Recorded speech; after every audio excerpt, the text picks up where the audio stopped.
இந்த வீடியோவில் நாம் டெஸ்ட் 3ல் இருக்கக்கூடிய ஃபிசிக்ஸ் கொஸ்டின் வந்து பார்க்க போகிறோம். ஃபஸ்ட்டு கொஸ்டின் பார்த்தீங்கன்னாக்கா, a balloon is going upward with velocity 12 meter per second. It releases a packet when it is at a height of 65 meter from the ground. How much time the packet will take to reach the ground? G is equal to 10 meter per second squared. அதாவது ஒரு பலூனில் ஒரு பாக்கெட்டை எடுத்துகிட்டு போகிறாங்க. இப்போ ஒரு பெரிய balloon இருக்குது அப்படின்னு நம்ம வச்சுக்கிட்டோம்னாக்கா, அந்த பலூனில் நீங்கள் பார்த்துருப்பீங்க ஒரு பேஸ்கெட்டு, ஒரு கூடை கட்டி தொங்கி ஆட்கள் போவாங்க, பார்த்துருக்கீங்களா? அந்த மாதிரியான ஒரு செட்டப்னு வச்சுக்கோங்க. அதில் வந்து ஒருத்தர் என்ன செய்கிறாரு அப்படின்னு கேட்டிங்கனாக்கா, ஒரு பாக்கெட்டை போடுறாரு. இந்த பலூன் வந்து 12 மீட்டர் பெர் செகண்ட், யூ வந்து 12 மீட்டர் பெர் செகண்ட்ன்ற ஸ்பீடில் போகுது. 65 மீட்டர் போனதுக்கப்புறம் S is equal to 65 metre அந்த ஹைட்டுக்கு போனதுக்கப்புறம், கிரவுண்ட்லேருந்து ஹைட்டுக்கு போனதுக்கப்புறம் அவர் அந்த பாக்கெட்டை போடுறாரு. ஒரு சின்ன பாக்கெட்டை போடுறாரு. இந்த பாக்கெட் வந்து கிரவுண்டை தொடுறதுக்கு எவ்வளோ நேரம் ஆகும் இதான் கேட்டுருக்குறாங்க. நமக்கு என்ன தெரியும்? S is equal to ut minus of plus of gt square, இல்லைங்களா? இந்த யூ வந்து மைனஸில் இருக்கும், ஏன்னா it is going against gravity, மேல் நோக்கி போகுது யூ, இல்லைங்களா? அப்போ minus ut plus of gt square, ஏன்னா இந்த பாக்கெட் வந்து கிரவுண்டை நோக்கி வரப்போகுது, அதனால ப்ளஸ் ஆஃப் ஜிடி ஸ்கொயர். அப்போ எஸ் வந்து பார்த்தீங்கன்னாக்கா, நமக்கு எஸ் அங்கிட்டு கொண்டு போகிறோன்னு வச்சுக்கோங்க. எஸ் கிட்ட போச்சுன்னா இது 0ன்னு ஆயிரும். அப்போ என்ன ஆயிருக்கும்? எஸ் வந்து மைனஸ் 65, ஓகேங்களா? அதுக்கப்புறம் யூ வந்து அங்கே மைனஸ் தான் இருக்குது, 12 metre per second into T, time தான் வேணும் நமக்கு. ப்ளஸ் ஆஃப் ஜிக்கு வந்து 10ன்னு போட்டுக்கோன்னு இருக்காங்க. இங்கே 10 இங்கே 2ன்னும் போது 5 ஆயிரும், 5 ஜிடி ஸ்கொயர்னு இருக்கும், டி ஸ்கொயர்னு இருக்கும், இல்லைங்களா? இப்போ மைனஸு இந்த தான் அப்படியே நம்ம ரிவர்ஸ் எழுதுகிறோம்னு வச்சுக்கோங்க. அரேஞ்ச் பண்ணோம்னா 5t square minus 12t minus 65 equal to 0ன்னு இருக்குது. இது நம்ம வந்து காரணிப்படுத்துகிறோம்னு வச்சுக்கோங்க, எக்ஸ் டீயோட வேல்யூ கண்டுபிடிக்கிறதுக்காக. அப்போ நம்ம என்ன செய்யலாம்? இந்த 12t நாம் வந்து பிரிக்கணும். எப்படி? 65 வர்ற மாதிரி. 65 நமக்கு தெரியும், 65 இன்ட்டு 5 அதை ஃபேக்டரைஸ் பண்ணும்போது 25 இன்ட்டு 13 பிரிச்சுக்கிறோம். ப்ளஸ் ஆமாம் 25 இன்ட்டு 13 பிரிச்சோம்னு சொன்னாக்க 325 வரணும். ரெண்டையும் நம்ம பண்ணும்போது 5t ஸ்கொயர், ஓகேங்களா, minus 25t plus 13t minus 65, ஓகேங்களா? இங்கே 0 தான் இருக்குது. இதை நம்ம வந்து பண்ணுறோன்னு வச்சுக்கோங்க. இப்போ 5t வந்து வெளியில் எடுத்தேன்னா 5t equal to t minus 5 இருக்கும்.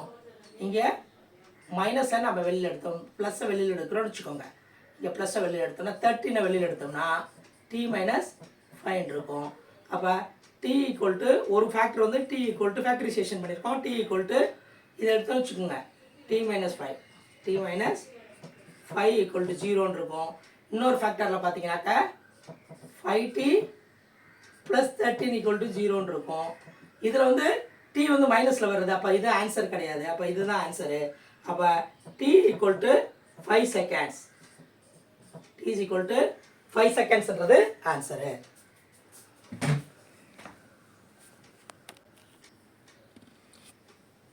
நெக்ஸ்ட் கொஸ்டின் பார்த்தீங்கன்னாக்கா, the distance moved by a freely falling body start from rest during the first, second and third going on nth second of its motion are proportional to கேட்டிருக்காங்க. அதாவது ஒரு freely falling பாடி ரெஸ்ட்லேருந்து ஃப்ரீயாக fall ஆகுது.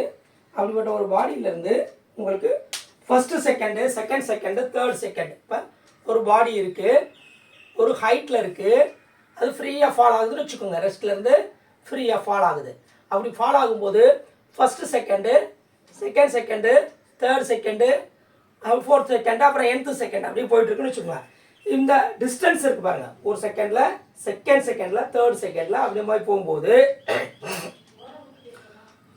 அந்த distance இருக்கக்கூடிய relation என்னன்னு கேட்டிருக்காங்க. இப்போ நமக்கு என்ன தெரியணும்? SN, அந்த ஃபார்முலா தெரியணும்.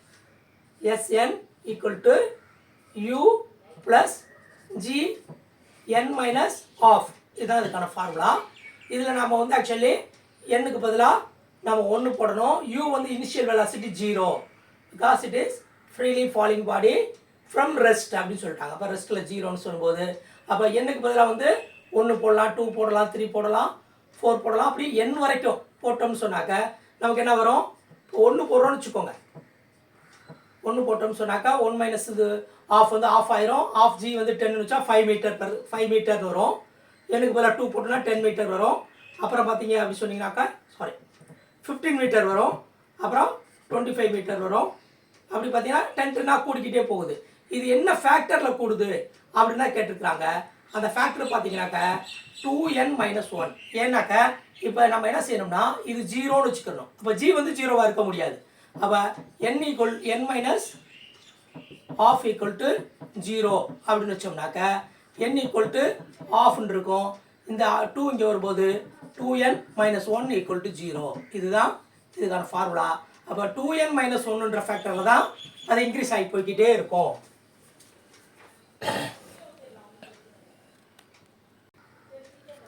நெக்ஸ்ட் கொஸ்டின் பார்த்தீங்க அப்படி சொன்னீங்கன்னாக்க a ball thrown vertically upward with an initial velocity of 1.4 meter per second return in 2 seconds. The total displacement of the ball is அவங்க கேட்டிருக்காங்க. அதாவது ஒரு பால் வந்து கிரவுண்ட்லேருந்து அப்வர்டில் தூக்கி போடுறாங்க. ஒரு பாலை அப்படியே மேலே போகுதுன்னு வச்சுக்கோங்க. தூக்கி போடுறதுனால மேலே போயிருக்கு. அதே நேரத்துக்கு கீழே மொத்தத்துக்கு இங்கேருந்து தூக்கி போட்ட டயத்துலேருந்து தூக்கி போடுறது வந்து 1 மீட்டர் per செகண்ட் அப்படின்ற ஸ்பீடில் தூக்கி போடுறாங்க.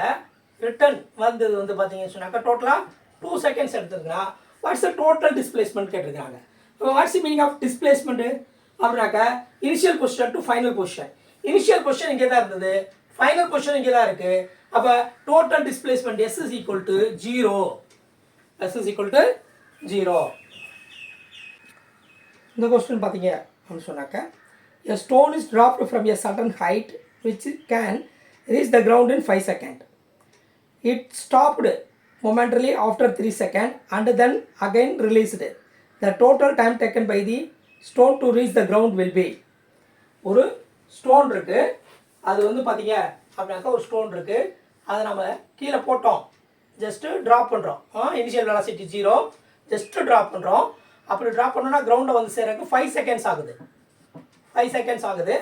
அப்படி இருக்கும்போது இந்த மாதிரி ட்ராப் பண்ணும்போது என்ன செய்யறாங்க, ஆஃப்டர் 3 செகண்ட்ஸில் நிறுத்திடுறாங்க. நிறுத்திட்டு ஜஸ்ட் மொமெண்ட்லி நிறுத்திட்டு திருப்பி ரிலீஸ் பண்ணுறாங்க. அப்படின்னாக்கா கிரவுண்டை வந்து சேர்றதுக்கு எவ்வளோ நேரம் ஆயிரும் கேட்டிருக்கிறாங்க. இப்போ 5 செகண்ட்ஸுக்கு வந்து எவ்வளோ டோட்டல் டிஸ்டன்ஸ் எவ்வளோ ட்ராவல் ஆகிருக்கும். அப்போ S is equal to ut0 + half gt² இல்லைங்களா. t வந்து நமக்கு 5 செகண்ட்ஸ் வச்சோம்னா என்ன இருக்கும், ஆஃப் 10 t²ன்றது 5 செகண்ட்ஸ்னு போட்டோம்னாக்கா 125 × 5 25 × 5 வந்து 125 மீட்டர். அப்போ டோட்டல் டிஸ்டன்ஸ் வந்து 125 மீட்ரு. இதில் 3 செகண்ட்ஸ்க்கு எவ்வளோ கடந்திருக்கும் அப்படின்னு பார்த்தோம்னா இதில் 3 போடுறோன்னு வச்சுக்கோங்க, உங்களுக்கு S is equal to 45 வந்திருக்கும். 3 செகண்ட்ஸுக்கு வந்து S வந்து 45 மீட்டர் வந்திருக்கும். அப்போ 125ல் 45 கழிச்சோம்னா 80 metre it has to travel. இங்கேருந்து பார்த்தீங்கன்னாக்கா 80 metre it has to travel. 80 மீட்டருக்கு எவ்வளோ டைம் எடுக்கும். அப்போ S 80ன்னு வச்சுக்கிட்டு நமக்கு என்ன செய்யணும், இங்கே நிறுத்தி விட்டதுனால இங்கே அகைன் வந்து u0. அப்போ ஆஃப் 5 × t² வேணும். அப்போ இது வரும்போது 160 டிவைடட் பை 5 அடிச்சுன்னு வச்சுக்கோங்க. அப்போ என்ன வந்திருக்க போகுது இல்லை 10. அப்போ அப்படி அடிக்கும்போது 10 ஆகும் 16. t² = 16 வந்திருக்கும். அப்போ t is equal to 4. ஏற்கனவே இது ஒரு 3 செகண்ட்ஸ் இருக்குது, இது ஒரு 4 செகண்ட் போகுது.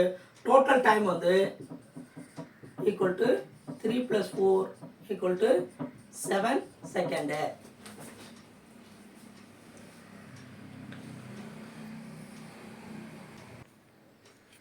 இந்த கொஸ்டின் பார்த்தீங்கன்னாக்கா ஏற்கனவே பார்த்த கொஸ்டினுடைய கண்டினியூஷன் தான். The distance moved by a freely falling body during first, second, third going on up to nth second of its motion are proportional to அப்படின்னு கொடுத்து நம்பர் 1 வந்து ஈவன் நம்பர் கொடுத்துருக்காங்க, நம்பர் 2 வந்து ஆட் நம்பர்ஸ் கொடுத்துருக்காங்க, number 3 all integral நம்பர்ஸ்னு கொடுத்துருக்காங்க, number 4 square of the integral நம்பர்ஸ்னு கொடுத்துருக்காங்க. அப்போ நம்ம ஏற்கனவே பார்த்தோம் இதுக்கு வந்து ஃபேக்டர் வந்து 2n-1. அப்போ 2n minus 1 இருக்கிறனால always it has to come as a odd number. அப்போ இது என்ன வந்திருக்கும் டிஸ்டன்ஸு பார்த்தீங்கன்னா இது எஸ்என்னு சொல்லுவாங்க. 1 2 3 4 what ever up to n வந்து எல்லாமே என்னென்ன வரப்போகுது ஆட் நம்பராக தான் வரப்போகுது. ஏற்கனவே பார்த்தோம் பாருங்கள் 5 15 25 இந்த மாதிரி 10 10 இன்க்ரீஸ் ஆச்சா இங்கெல்லாம் 5ஆகவே இருந்தது. அப்போ எப்போயுமே இது வந்து ஆட் நம்பராக தான் வரும். இந்த கொஸ்டின் பார்த்தீங்கன்னாக்க to reach the same height on the moon as on the earth the body must be projected up with அப்படின்னு கொடுத்துருக்காங்க. Number 1 higher velocity on the moon, number 2 lower velocity on the moon, number 3 same velocity on the moon and earth, number 4 it is depend upon the mass of the body அப்படி கொடுத்துருக்காங்க. அதாவது இப்போ நம்ம எர்த்துலேருந்து ஒரு ஸ்டோனை மேலே தூக்கி போடுறோன்னு வச்சுக்கோங்க. எர்த்துலேருந்து ஸ்டோனை அப்போர்டில் தூக்கி போடுறோம். அப்போர்டில் ஓகேங்களா. அப்போர்டில் தூக்கி போடும்போது நமக்கு ஒரு வேளை அது வந்து ஒரு 10 மீட்டர் ஹைட்டு போயிருக்குன்னு வச்சுக்கிறோங்க. அசியூம் பண்ணிக்கிறோம் 10 மீட்டர் ஹைட்டு போயிருக்கு. இதே ஹைட்டு வந்து எனக்கு 3ல் வேணும்னா இங்கே கொடுத்த வெலாசிட்டி மாதிரி நான் எப்படி கொடுக்கணும் அப்படி கேட்டுக்கிறாங்க. 3ல் வந்து ஆக்சலரேஷன் டியூ டு கிராவிட்டி கம்மியாக இருக்கிறதுனால, ஏன்னா நமக்கு என்ன தெரியும் S equal to ut minus of gt square இல்லைங்களா. It is going against gravity. அப்போ அப்படி இருக்கும்போது பார்த்தீங்கன்னா S எப்படி இருக்குன்னாக்க உங்களுக்கு u தான் கேட்டுருக்குறாங்க. u எப்படி இருக்கும் சேம் ஹைட்டுக்கு u பார்த்தீங்கன்னாக்க நமக்கு ரொம்ப கம்மியாக இருக்கும். ஏன்னா அகெயின்ஸ்ட் கிராவிட்டி போகிறதுனால உங்களுக்கு அங்கே 3ல் வந்து கிராவிட்டி 1/6 ஆஃப் த எர்த் இருக்குது. அப்போ 1/6 ஆஃப் u கொடுத்தாலே போதுமானது. இனிஷியல் வெலாசிட்டி 1/6 கொடுத்தோம்னாலே 3ல் அதே சேம் ஹைட்டுக்கு அடைஞ்சிரும். இந்த கொஸ்டின் பார்த்தீங்கன்னாக்கா உங்களுக்கு ஒரு லாஜிக் கொஸ்டின் தான். அடுத்து த மேக்ஸிமம் ஹைட்டு, ஒரு மேக்ஸிமம் ஹைட்டில் on the body thrown up vertically thrown அப்பாக இருக்கக்கூடிய ஒரு பாடியில் மேக்ஸிமம் ஹைட்டில் இங்கேருந்து த்ரோன் பண்ணியிருப்போம். இங்கே மேக்ஸிமம் ஹைட்டுக்கு அந்த பாடி போயிடுச்சு. அப்படி போயிடுச்சுன்னா இந்த மேக்ஸிமம் ஹைட்டில் அப்படி கேட்டிருக்கிறாங்க. Number 1 velocity is not 0 but the acceleration is 0 அப்படின்னு கொடுத்துருக்காங்க. Number 2 acceleration is not 0 but the velocity is 0 அப்படின்னு கொடுத்துருக்காங்க. Number 3 both acceleration and velocity are 0. Number 4 both acceleration and velocity are not 0ன்னு கொடுத்துருக்காங்க. நமக்கு நல்லா தெரியும் எந்த ஒரு பாடியாக வெர்டிக்கலி அப்போர்டில் தூக்கி போட்டாலும் கடைசியாக மேக்ஸிமம் ஹைட்டுக்கு போயிட்டு ஒரு நானோ செகண்ட் அளவுலையாக தான் அந்த வெலாசிட்டி ஃப்ரீஸ் ஆகிடும், 0 ஆகிடும். ஆனால் ஆக்சலரேஷன் டியூ டு கிராவிட்டி இங்கே போகுது நெகட்டிவாக இருக்க போகுது, இங்கே ரொம்ப பாசிட்டிவாக இருக்க போகுது. அப்போ acceleration is not going to 0, velocity is going to become 0 அப்படின்றது தான் இதுக்கான ஆன்சர்.